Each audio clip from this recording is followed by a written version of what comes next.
Welcome guys, Casual here from Casual GGs, and we are back today with another ESO video. Today we're gonna look at what update 39 has done to the lightning staff and how it interacts with the Arcanist. In the background we have the toon going against Runemaster Xiomara in Necrom without a companion. So let's look at what makes the Arcanist class just melts everything in front of it, and normally it's because of the channeled damage. If you guys look at your combat matrix after a fight, more than 50% of the damage normally comes from the Fate Cover Beam. So a high DPS gear setup normally looks like a Deadly Strike paired up with Pillars of Nirn for an Arcanist, and it just obliterates everything. But the heart of the build normally is Deadly Strike. So let's look at Deadly Strike in close. What it gives is 15% damage over time and 15% channel damage increase. In an Arcanist skill bar, normally we don't really care too much of the damage over time. It's the channel damage which we want, and that's why every Arcanist build uses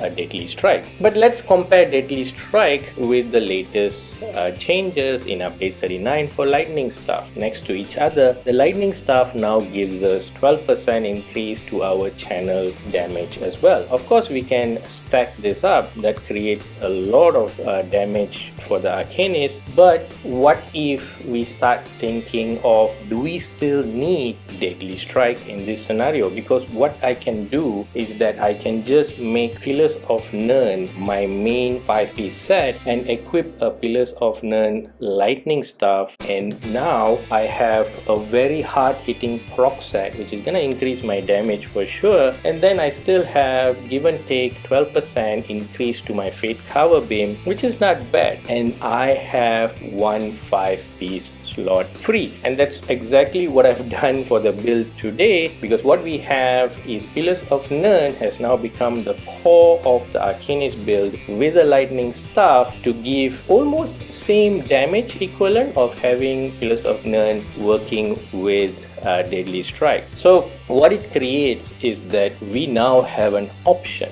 right? Because we have our Faith Cover Beam 12% more damage, great. We have Pillars of Nirn which is gonna proc throughout the fight and hit like a truck, perfect. So our DPS is good. Then the next 5-piece becomes a complete option for you guys to think about what your build wants to drive. So if your builds are focusing on pure damage, then by all means the second 5-piece can be Deadly Strike, and it's gonna stack up on everything from the lightning staff and so forth and do a lot of damage. Or you guys could be thinking of, I want great super companions to follow me around, a super healer, a super tank, so I can do dungeons like Scrivener's Hall myself. Then what you guys can do is the second 5-piece can be Telvanni efficiency, and you'll have a super companion configuration. Or like the build for today, maybe you guys don't like companion, all you guys want is a high survival build with great damage, and what you can do is you can slot in Hexos Ward, and now you have an amazing set of shield and still have 12% boost to your channel attack, which is your Fate Cover Beam, and still have Pillars of Nirn proccing to do a lot of damage. Next, we have a comparison to see how much of damage shield you guys will get. On the left, if you guys go on a solo mode, we are looking at 28,000 damage shield. On the right, if you guys are part of a group with a healer and so forth, you're looking at 31,000 damage shield, and this is gonna stack on top of 24,000 life that you guys have.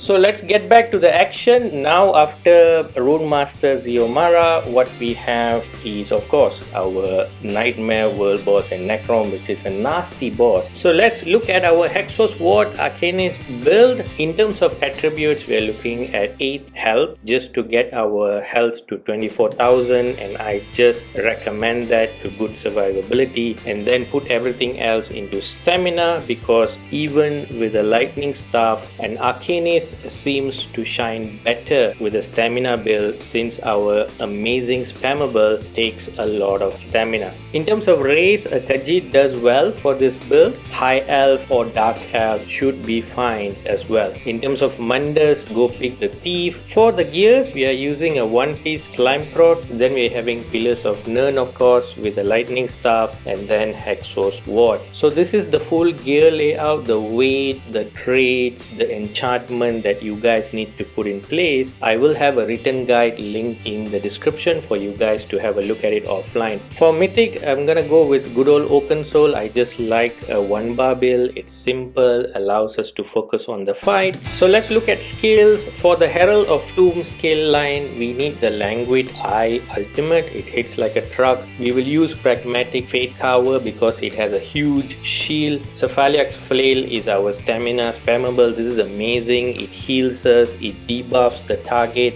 and then it also generates Cruck on top of it. Amazing skill. And then Inspired Scholarship is preferred because it hits like a truck on top of our damage every 3 seconds. And in terms of passive, just grab all of it. So for Soldier of Apocrypha skill line, we're gonna get Runement of Freedom. That's gonna be our heal over time. It's gonna increase your defense as well. Amazing skill. And then in terms of passive, just grab all of it. From the Curative Rune Forms, all we need is the 3 passives on top. You guys can omit Intricate Rune Form passive. For the Destructive Staff skill line, Elemental Susceptibility, we will need it for Major Breach debuff. And then in terms of passive, just grab all of it. For the armor, we are using light armor and medium armor, so grab all the passive in those skill line. From the Assault skill line, just grab Continuous Attack because it's gonna make all your mounts fast. From Alchemy, just grab Medicinal Use. This is gonna make sure your potion buffs last longer. And for tough content, use the Health Tri Potion. Provisioning, just grab Goman and Connoisseur, and the food that we want to use for this build is the Artaeum Takeaway Broth. This is the 1 bar skill bar which will be used for this build. All you guys need to do is before you enter the fight, make sure you activate